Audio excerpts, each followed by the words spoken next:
که مایده چه مونده میدونم باید دندون کواش همین بیدی کواش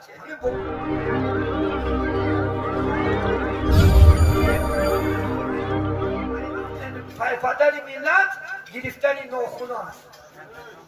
همین ناخون هم وقت ندارد، این ناخون هم ساعت ندارد، شب است می روز است می چیندن ناخون سنت است. می دیدی که رسیده است درها چکار کن ناخون گیر. اینه که امروز کافرها خلاف ما شما را میکنن. بعضی در اینترنت ها میبینه بعضی ها 1 متری ناخوناش هست. از روی ناخون رکا در کتاب چی گرست اومده است، در کتاب درامته ناخون شد. این خلافت ترک سنت پیغمبر میشود. ما در کتاب گرست از روی گرفتن داریم.